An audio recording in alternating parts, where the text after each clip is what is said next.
Good afternoon, dear students. Good afternoon, teacher. Good afternoon. Good afternoon. Good afternoon, good afternoon. So, dear students, today at our lesson, we will speak about inductive and deductive teaching. Inductive and deductive grammar teaching. So, have you ever heard about these two methods? Inductive, the term is deductive and inductive.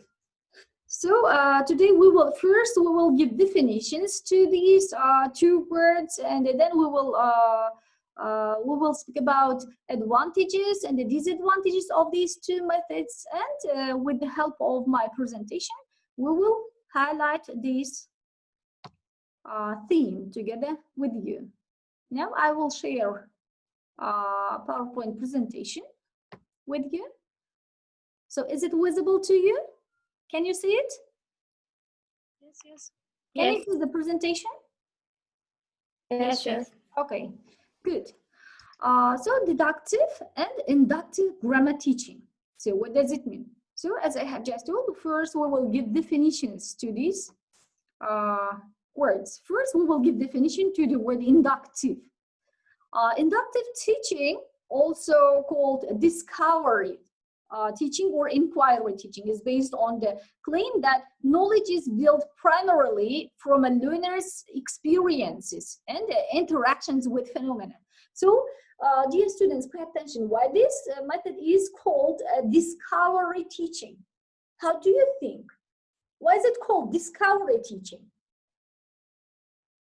So it is called discovery teaching because first teacher doesn't explain the rule to students. First, it is not open, it's not shown, it is hidden one. So that is why it is called implicit, not explicit. As for deductive one, it's explicit because it's shown, because the teacher gives all the rules first, then reinforces it with the help of examples in deductive one. In inductive one, it's not shown, it's a bit hidden. So first teacher gives examples, and then students should discover it. In this way, they acquire new knowledge in inductive teaching. So that is why it is called discovery teaching.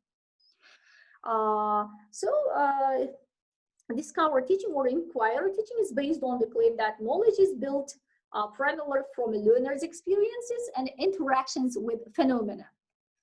As for the definition of the word deductive, deductive teaching, also called direct instruction, is much less constructively and is based on the idea that a highly structured presentation of content creates optimal learning for students. So now we will compare deductive versus inductive approaches. So deductive approach, I have just explained you that. First, outwardly explain the rule. The teacher first explains the rule. Imagine that the teacher, we are having grammar of the English language, and at our lesson, we should speak about present indefinite tense. Imagine. So for this, to explain you this theme, teacher, in deductive one, teacher first explain you the formation of this present indefinite tense. For example, dear students, present indefinite tense is formed with the infinitive without the particle to, and in the third person singular we add the suffix s or es to the stem of the main verb. Yeah, in this way teacher explained the formation of the present indefinite tense. It is the rule of the theme. Yeah. And then explains also the usage of this present indefinite tense. For example, a present indefinite tense is used to express the permanent action or the action which is going on, which is still going on during the speech, yeah, which is not finished yet. And then teacher provides examples to reinforce it. For example, I am, I confused, yeah, present indefinite tense with present continuous tense. sorry, this in the present indefinite tense is used to express repeated action or the action which is used temporarily. In this way, teacher explains the formation and the usage of the present indefinite tense. Then gives examples. For example, I always go to school in the morning, or I always get up at 7 o'clock, or I usually go to visit my grandparents on Sundays. In this way, teacher explains the formation and the usage of the present indefinite tense or the present continuous tense. Yeah? For example, dear students, present continuous tense is formed with the present definite tense form of the auxiliary verb to be, and then we should add the suffix ing to the stem of the main verb. For example, I am speaking, or you are going, or they are working. And the present continuous tense is used to express the action which has already begun and is still going on, yeah, during the speech. In this way, the teacher explained the formation and the usage of the present continuous tense, and then ask the students to make up their own examples too. In this way, deductive grammar teaching method is implemented to the teaching process. As for the inductive approach, teacher doesn't give the rule first. Instead, vice versa, yeah? Instead, first gives examples. Provides specific examples first, and then asks students to infer or deduce the rule. So that is why in the previous slides, I told that this is a method of discovery. Students should discover in inductive approach, students should discover it. What kind of rule is it? With the help of examples. First, teacher should give examples, then students should discover it, should infer or deduce the rule, yeah? So this is the difference between deductive and the inductive approach. So inductive teaching. An instructor using an inductive approach begins by exposing students to a concrete instance of a concept. The teacher's role is to create the opportunities and the context in which students can successfully make the appropriate generalization and to guide students necessary in this method. Why it is necessary to guide? Because it is full of activities, and in activities, teachers should guide them, should give different kinds of instructions, and should control, yeah? So that is why it is necessary to guide the students in inductive teaching, grammar teaching method. So deductive teaching. Dear students, is it understandable? What kind of method inductive teaching is? Is it understandable to you? Yes. Okay, good. So we will continue with deductive teaching method. What kind of method is it? Deductive one. The instructor using a deductive approach typically presents a general concept by first defining it, and then providing examples or illustrations that demonstrate the idea. I have just spoken about it, yeah?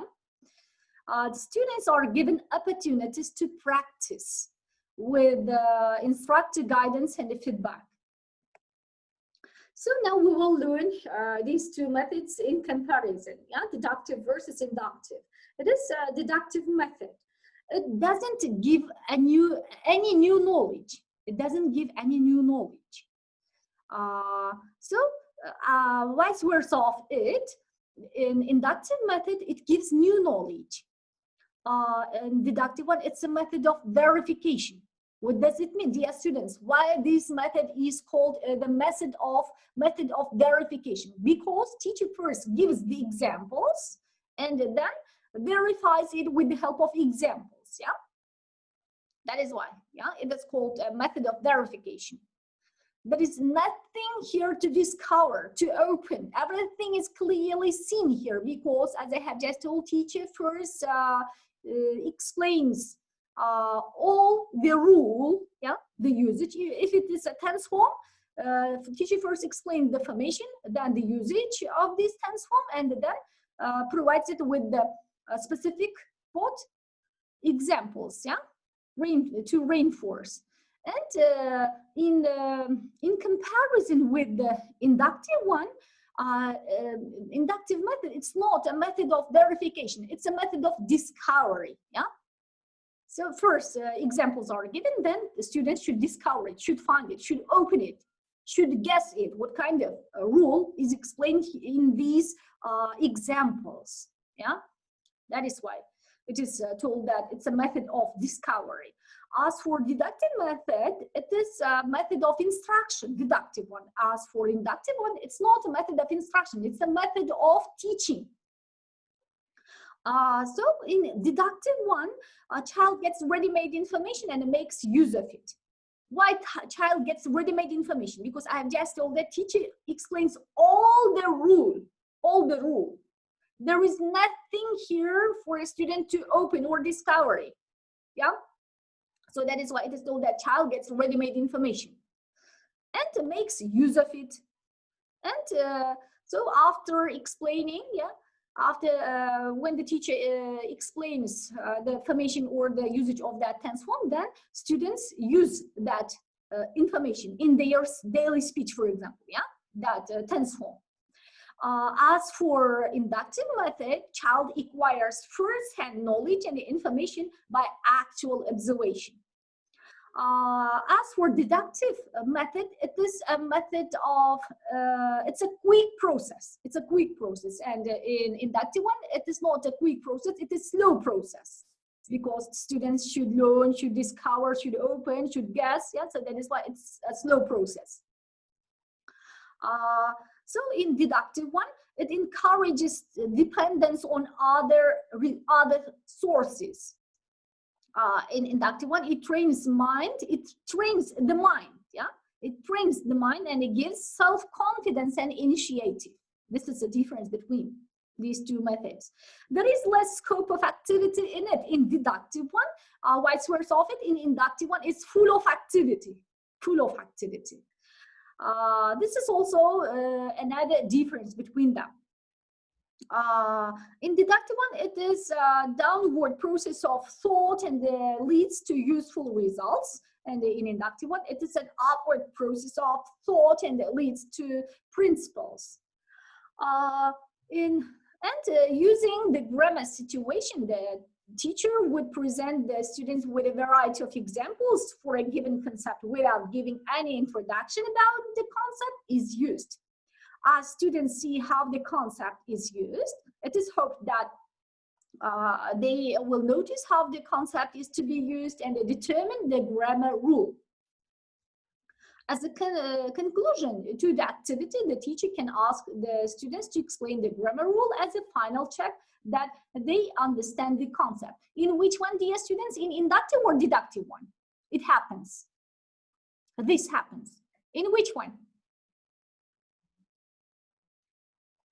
So I want you to be more attentive, please. So a deductive approach to introduction is more teacher-centered approach. I have just spoken about in the previous, exactly to say at the beginning, yeah, at the beginning of our lesson, I told about it. Deductive approach is deductive approach to instruction. Is a more teacher-centered approach, not student-centered. This means that the teacher gives the students a new concept, explains it, and then has the students practice using the concept. For example, when teaching a new grammar concept, the teacher will introduce the concept, explain the rules related to its use. And finally, the students will practice using the concept in a variety of different ways. It happens in deductive approach. So we will continue comparing, learning these two approaches in comparison, deductive and inductive approaches. So deductive, it is explicit and traditional. Why is it called explicit? Why do we call it explicit? Because it is open, it is shown, it's not hidden. Yeah, explicit means it's open, shown. There is nothing to discover. So that is why it is called explicit. And a traditional. I've just told that so deductive method was mainly used in traditional teaching method. Yeah, some years ago, students, pupils were taught on the basis of traditional teaching methods, and in traditional teaching methods, the lessons were conducted. On the basis of it is traditional methods, and they were teacher-centered lessons, teacher-centered ones, not the students, but teacher-centered ones. Students sat during the 80 minutes or 45 minutes at schools and just listened to the teacher. Teacher always spoke and explained from the beginning up to the end. Students sat and listened, yeah, to the teacher. But nowadays the lessons are conducted not on the base of traditional teaching method, but on the base of interactive teaching methods, non-traditional, exactly to say non-traditional teaching methods, and they are not teacher-centered but student-centered lessons. If we take the lessons at the university, you know that 80 minutes, yeah, one lesson, 80 minutes duration of one lesson, and in the first in the first half of the lesson, teacher should explain the rule, should explain the topic of the lesson, yeah, and then in the second half of the lesson, teacher should control the students, should divide them into pair work or group, into some small groups or in pairs. Then they work in different kinds of, they have different kinds of activities, and the teacher should control them. It is not teacher-centered, but student-centered lessons. These are nowadays. That is why it is called more modern one.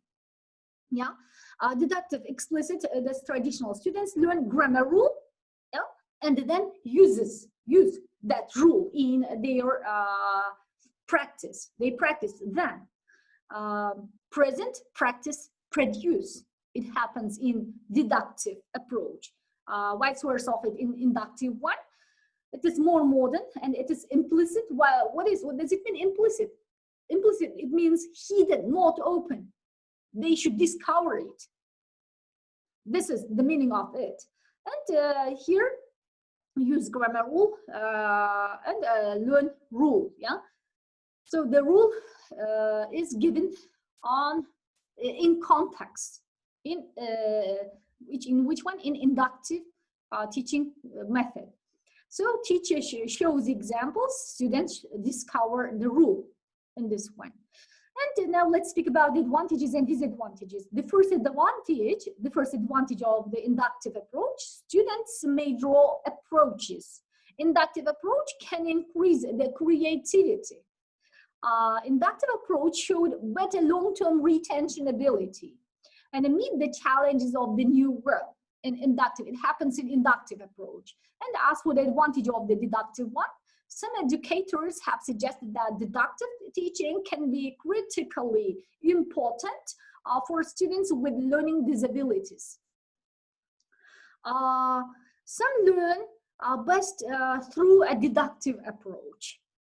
Deductive learners like to have the general principles identified. Disadvantages of the inductive method is students may draw other meaning from the examples. The inductive approach may also take more time be less efficient than a deductive approach. Certain ideas don't lend themselves easily to an inductive teaching.